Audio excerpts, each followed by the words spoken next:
So, hi everybody, and thanks for joining us for our next session of P2P Live. And really pleased today to be joined by Nancy Zhang from Serrala. Hi, Nancy. Hi, nice to see you. Yeah, nice to see you. How are you today? Very good and looking forward to this chat. Yeah, and me too. And the beauty about the P2P Live area is where we get a chance to speak to some of the movers and shakers across procurement, finance, and P2P. So, really great to speak to you today. Yeah. And I think to start off with, perhaps let's talk a little bit about your role at Serrala as the VP of Product and Cash Liquidity and Treasury.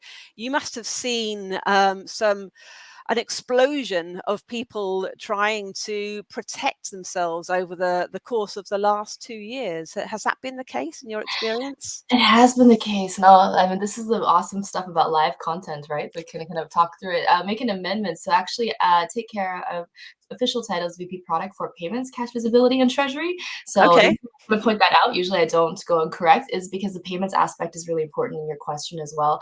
And indeed, we see a big explosion, as you say, about the interest in security. And I think that's really precipitated not in the last few months, not in the last half year, but throughout the trajectory of the last Mm, 2.5 years as we've gone through this pandemic, which was a really big catalyst for us when it comes to seeing organizations take on innovation, feeling that they need to digitize and so on and so forth. On one hand, that's really positive, but on the mm, other hand, I think that cleanup requires people to look at their existing processes and understand actually there's many things that are not necessarily secure, but also when you go into that digitized environment, inherently you expose yourself to the kind of threats that we see, and we see there's also fraudsters seeing this as an opportunity to get into the corporate climate, the technology, and intercept, mm, for example, payments that are being made, intercept data that is, important and integral to organizations, how they run their financial processes. So you mm. can see vulnerability there as part of the movement, right? Exactly, and I suppose that's the thing, isn't it? That to try and stop organisations feeling that sense of vulnerability and feeling it throughout the organisation and processing as well. I mean, do you think that that's the overriding reason for moving towards digitisation? Yes and no is what I learned from my German colleagues to say. So and I think it's more interesting to look at it this way because it's not black and white. Definitely that uptake of security concerns and so on is absolutely one of the things that given momentum to this rise. But at the Mm, same time, I think for innovation, for digitization, it starts with the fact that when we went through the last few years, it was really a catalyst for us to also understand we may have said all the time cash is king. May have said all the time that we want to manage our networking capital and whatever and make sure mm, treasury is taking a predominant stance in a corporate finance division. But importantly, I think that the socioeconomic situation where we have all this anxiety going on, we have all these this turbulence, volatility, and we need to react very fast, put a lot of pressure on being able to optimize. And so on one hand, of course, security and so on, looking into technology is important. But on the other hand, I think we also realized only with the technology can we get to the next step to really optimize mm, strategic decisions. And because we need to fuel those things with cash and really be able to survive in any sort of environment that we see ourselves in the next 6 months and the next 12 months. We got more and more used to the fact that it's going to be unpredictable. And we need to be able to gear up and armor up to be able to handle whatever that comes. Business still has to mm, keep going, you know what I mean? So that's kind of mhm. my take on the push, so to speak. And I suppose within that we've had to become much more flexible in our outlook towards things as well. Yeah, yeah. And you talked a little bit about risk just now. Mhm. Uh, uh, do you think that that risk has grown over the course of the last 2 years, or even sort of looking at the last 6 months? Do you think that, in your experience, say instances of fraud has been on the increase? I do, I do. I think it was always existing as well, but I think Mm, that, of course, as we work in these more home office settings, hybrid settings, so on and so forth, you can't expect that situations like before are the same, because it's not. And as we are in a home office, as we are away from our teammates, as we build new processes around that, there's Mm, vulnerabilities that will be exposed. And perhaps those vulnerabilities already existed before, but they're just emphasized with the fact that we are in home office, right? mhm, And you mhm, do see a combination, of course, cyber threats and so on, but also the, social engineering, that I call you up and say, hey, I am so and so, and I need to prove this, or ways to kind of slip certain types of invoices and slip certain things into processes that, really we can't tell with the naked eye what's actually going on. And it mm, could be just the fact that we're disconnected from each other. So I think that we opportunistic behavior happens with fraudsters mhm. and so on, and for threats. And so I do think it comes in a very holistic way, that it does increase. But was it always there? Yes, definitely, right? It's just that now there is more of exposure that Mhm. it can really be tapped into. But on the other hand, perhaps we are also exposing it to ourselves more now that we're separated. Yeah, Yeah. and it's that opportunistic thing that you said, that actually something that which we talk about quite a lot on PPN, because it's not necessarily that the fraudsters have set out to do something. They Mm, have, but they have found an opportunity, perhaps a break in the system, mhm, and they take advantage of that. And I suppose it's not necessarily just about technology, is it, Nancy? It's looking at those processes as well. Is there, what would you recommend that companies do to protect themselves? Looking at it from not just a technology stance, but also from within their organization.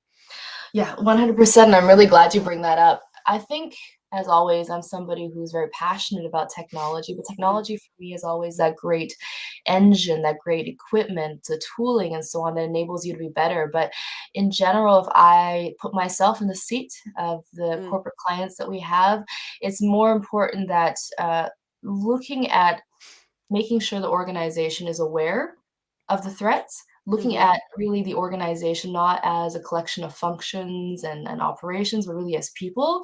And I think it starts first with education, to understand, what is it that we do in our daily business that really exposes us to these threats.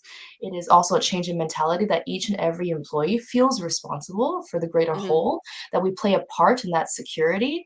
And I think also, as we adopt technology and bring them in, the why has to be very clear. Why do we yeah, need it? Like you said, not just the how and the what, and also some sensitivity in that sense as well. So I said, okay, let's educate about the threats. Let's make sure that we all feel responsible, and it has to come from the top down. On the other hand, I don't think that we should underestimate, when we bring in technologies, when we bring in new procedures, mm, that there's also resistance to change. So I would highlight in this talk, it's easy for me to say, okay, adopt the technology, go for it, it's all done. But it's really the appropriate change management that I would say is really important. And that doesn't come from one call to action. It comes from the way we lead. It comes from the way that we are also sensitive to how change might be a little bit anxiety inducing or confusing for our employees and our teammates. You know what I mean? So how do we convince them to take on change? That's yeah, more. exactly. It's such an important topic, and it's one which, as I'm sure you've experienced, that organisations and companies just don't necessarily take it. They don't actually um, think about that foremost. It's sometimes they're coming at it from a technology perspective, and Yes. perhaps their processes as well, but they're Yes. not necessarily thinking about the people involved. Mm. What do you think companies can do to change that? Perhaps if the corporate structure is not right. So, I mean, maybe it's worth looking at it from both sets, from both sides of the angle as well. So, if you're working within a team and you feel like you're not supported, Mm. what could you do? Or if you're a leader or somebody in charge of that change management function, what can Mm. you do to make people feel like they're part of it?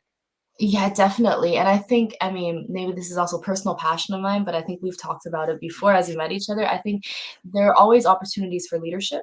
Mm, And yes, the technology piece I will talk about, and I will give you the nitty-gritty little details about how we can make that go smoother. But in general, I think I would like people to take a step back and think about it. Your organization culturally as a whole, right? How is the setup for employees to feel comfortable calling out that maybe this process is not the best process. Maybe these operations are flawed and expose us to threats, right? mm, I mean, we're using the lens of threats to our payments, our fraud, our P2P, process as one exemplar, but that's not the whole thing. In general, it's like, are we in a dynamic where it's comfortable for someone like me to say, oh, actually, that process, now that we're in home office, mm, that's not actually going to be the most secure thing. I just saw, yesterday that Jessica passed me something, whatever, right? Is it yeah, something where upper management is going to say, hey, that's a really good point. Let's take it. Let's do something about it. Or is it more passive that everything comes from the top anyways and I'm just a number? You know what I mean? So I think that as we think about it as leaders, as managers, as people listening in here who are decision makers in organizations, take a slice of the humble pie, let's so say, mm, and actually think about, are you aware of every single thing that could go wrong when you map out the threats and so on? And have you cultivated a team atmosphere where teammates feel that they proactively are responsible, first off, for mm, calling these things out, and that when they do say something, that gets listened to, held up, and evaluated on whether that is really something we should pay attention to? And of course, then when that happens, does action happen? Does management actually do yeah, something about it? Because if you're just calling the shots at the top and implementing technology and saying, hey, I'm going to implement this and everything will be, fixed and everything will be secure, fine. I mean, you're doing that, right? But think about it from my perspective. If I was your employee, what if whatever you're implementing is not even relevant for the biggest threats? So the mm, question I'm saying is, it would be helpful for people to evaluate, are we having the right conversations with our teammates? Are we actually quantifying the right type of threats to be able for us to effectively contain it with technology or with processes or whatever? I think that's really important. and I think what you said about ownership is really important there as Mhm. well, and that they feel enabled to do something about it. And Yeah. when they do speak about it, like you say, that something is done. And I think that's a really key point that you've made there, because I'm sure we've worked within organisations in the past where perhaps you might have mentioned something, but nothing seems to happen as a result, or maybe it takes too long. And Yeah. I think that's a really good point that you're making, because people need to see results of their actions, even if it's to say, well, yeah, that's great, we understand that, but we've got that covered or something, and then explain how they have. I think that people need to see a result of those conversations. So I think that's absolutely spot on there, Nancy. And perhaps it's also about knowing where to start. Do you have any recommendations about, if you're looking at digitizing your processes? Sometimes it can seem quite overwhelming, Mhm. and you just don't know perhaps who to include Mhm. or where to begin this whole process. I mean, Mhm. you've obviously worked with a wide range of organizations across all kinds of different verticals. Mhm. Um, what would you say overall has been the best place to start in the companies that you've worked alongside? Absolutely, and I'm very passionate about the answer to this because actually my career started in consulting before I actually ended up in products. So I think Right. the feeling of helping people and making organizations be able to reach those goals that they want to go for is really important. And Mm, like you said, many of them are very overwhelmed, right? Because it's the fact that there needs to be a change, and there's also, should we make a change? Maybe nothing's broken, and there's also the mhm, concept of, okay, if we're going to do that, where do we get started? Do we Google this? mm, Honestly, people Google this and try and figure out, okay, where do we get started? Do we go to the vendors? What should we do? So the tidbit that I always kind of provided as a consultant is, you actually, even when you bring a vendor in or something like that, or a partner, I think is a better word, you need to first understand yourself. The mm, self-reflection needs to happen. We all want to move forward and buy a piece of technology or work with some partnership or consultant, but they will actually point you back to the same thing.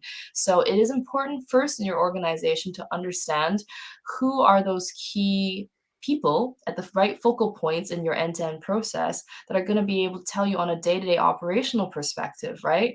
Um, mm, where are we seeing the major issues? And also, it's important to bring them together.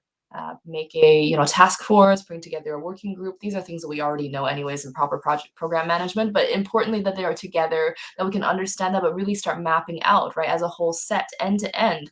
What is my current process? Where do we see the inflection points where there's possible mm, risk? And also, how do we want to tackle that, rather than be overwhelmed by all the vendors that are out there or the buzzwords or anything like that? I think it's important first to have that good reflection. mm, And then I always tell not vendors, customers, prospects, so on and so forth. In fact, it's actually better to not overanalyze before you go into the market and start getting some feedback. Because once you have kind of done the first round of homework, Mm. as you go and talk to different vendors, you're going to be able to suss out who's just trying to sell me a piece of technology versus who really wants to understand my problems, right? And in doing so, you'll also start getting a feeling of how the technology actually works. Because That, we want to, that's important because that's different from Googling it and seeing on a web page, mhm. right? Sorry, you were about to say something. I didn't mean to interrupt. I just mean that's one of the really important things to do, knowing that you've got the Mhm. right relationship Right. with somebody. They're not just selling you a piece of technology, because Correct. uh, you know ultimately it's about establishing relationships across the board, isn't it? And you mentioned within the company itself, making sure you've got the right stakeholders involved, and I think it's really important as well to make sure that you can sort of narrow down those silos as well, and sort of overcome them, because in some organizations that it's very, very difficult to break those down, Mhm. and to really feel like you're a partner to the business. And perhaps, like you say, if you've got a good solution provider as a almost like a consultant by your side, it makes things that bit easier. um, Absolutely. so perhaps it's more about thinking about all of these relationships in terms of the people. What would you say about that?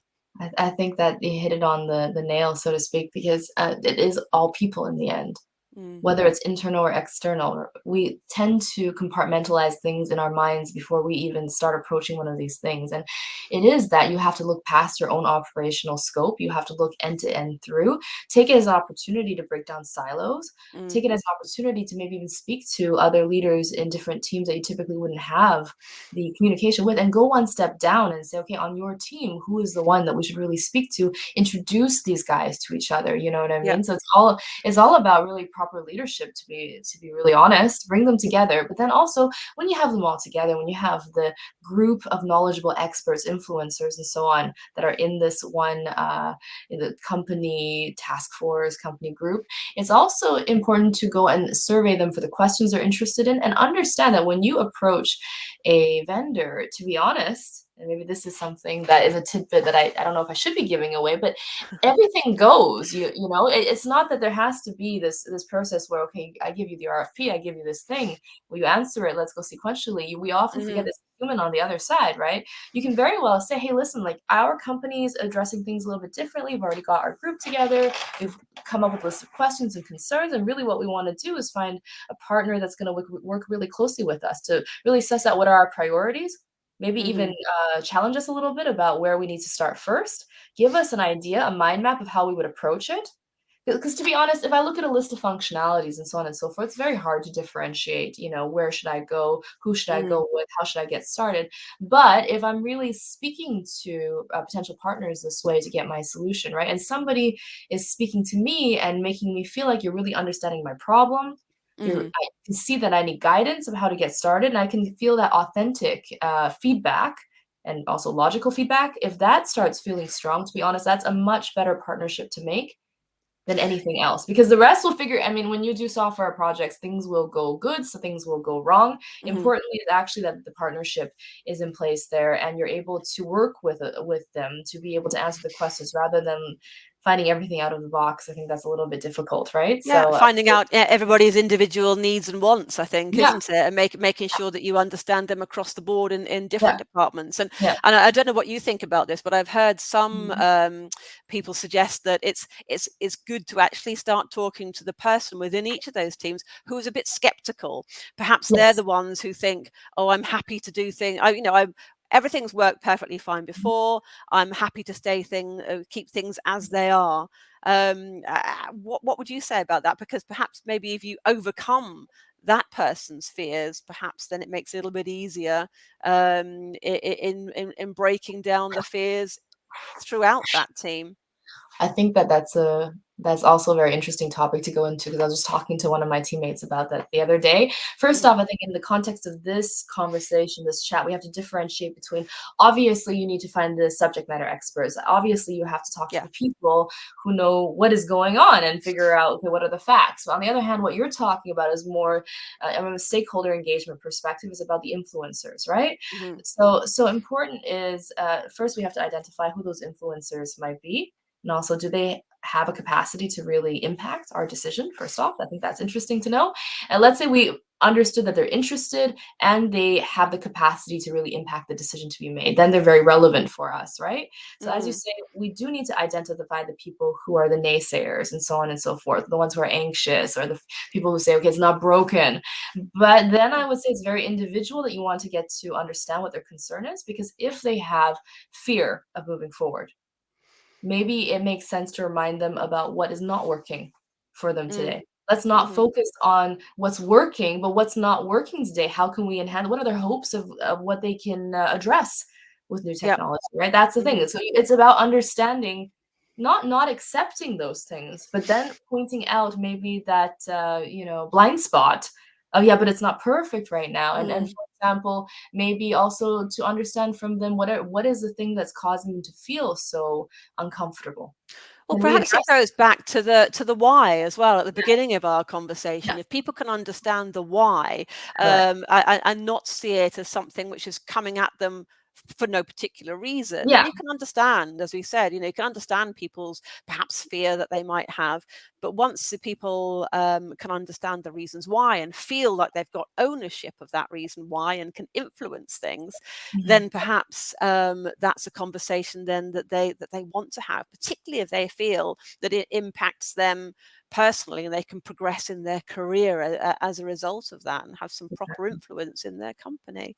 Yeah, absolutely. Yeah, definitely. And I think it's also, again, to unpack a little bit, the past is always great to some, but there were also some negative things that those same people can recognize, right? Hmm. So Yeah. maybe it's important to also understand what is not working because we cannot stay this way, right? And I think the other thing is Mm. to be reminded the world today, unfortunately, I don't want to get into it, but the world today is different from a week ago, from a month ago, from 2 years ago. Mm. I think it's important to also understand that we not only are ambassadors and with change, we also need to understand change will happen whether we like it or not. And Absolutely. so it's important to be able to armor up for that. I think that's Yeah. important as well. No, Yeah. I think you're right. So, and maybe again, it goes back to what we were saying at the beginning about protecting. So, on the one hand, we're growing. We want to Yeah. grow as a company, but we Yeah. also want to protect or grow from a position of strength and Mhm. protection. So, Mhm. no, I think those points are great. Any final points that you want to leave us with, Nancy? Any tidbits that you can think? I know you've given us a couple of tidbits Have already. I? Tried to do okay, But from a technology point of view, I wanna call this thing out, and then, obviously, if there are more questions or anything like that, I'm happy to take the time on a second, round with you or sure. individually or however, but what I wanted to say is I think one of the big elephants in the room, that people might encounter when they do this is also once you introduce certain types of changes in the organization, as you, address certain things with technology, for example, if I'm talking about P2P processes, automated processes, extra fraud screening, extra, I don't know, straight through processing. Yeah. There are going to be the situations where individuals will also feel threatened to implement something because what does it mean for me? Does that mean Hmm. my job changes? Does that mean I have a job? And so on and so forth. So I just want to remind those who are listening that those are still real concerns that are in place. But then I want to change back to the broader conversation, which is it's so important to understand the why and to Yeah. make sure the team feels that this is not going to be something, whatever it is. We can talk about enhancing P2P, we can talk about fraud, we can talk about cash visibility, don't care, but at the end of the day, I think it's important that we make it very clear that we want to do this because it is ultimately going to matter to all of us. It's ultimately going to make the situation better in terms of fraud prevention, but ultimately, we're also freeing up our teams so that they can add more value. And that is really a management top down thing. We need to be clear about the value that we see them adding to our organizations, our processes, that they Mhm. may not see. This is leadership, right? So I think that that's a little bit harder to tackle because then you have to think about it. You have to Mhm. brainstorm. Now that I have these extra FTEs, what am I going to do? These extra teammates. But this is also the aspect that I want to say, hey, think about it too. This really separates technology from people, from teams. There are certain things that you're always going to be able to benefit from technology. Great. There are certain things that you cannot replace with the piece of technology that only humans can do. So I would leave Absolutely. the food for thought or the inspirational piece that you always have at the end of one of these things because we have to add one in. But seriously, that you take the time to also figure out what are the things that you want to accomplish in your organization, in your P2P process, in your cash Mhm. visibility process, doesn't matter. That really we're going to be able to benefit from by putting strong teams on it, strong minds on it. I think that would be where I would leave that, and I Place think to it end, yeah. exactly, and when you That's yeah, I mean, I think you're right, bringing it back to the on a personal level, what you can correct. 'cause like you say, so often it's like something very broad, and Yes. it's difficult to narrow down on, but if you can Yeah. think about what you can do yourself personally in your Yeah. organization in the wider context, I think Yeah. that's absolutely right. Yeah. Yeah. Well, thanks very much, Nancy, for joining us today and sharing some of your expertise. And like I say, it'd be great to have you back again and to Too. take any questions from anybody, or to speak to you a little bit later on and see how these things have progressed in the next 6 months. So things are always moving and changing, like you say. Absolutely. All Yeah. right. Well, thanks for joining, and thanks everybody for listening to us today. Take care, and we'll see you soon. Thank you so much. Thank you.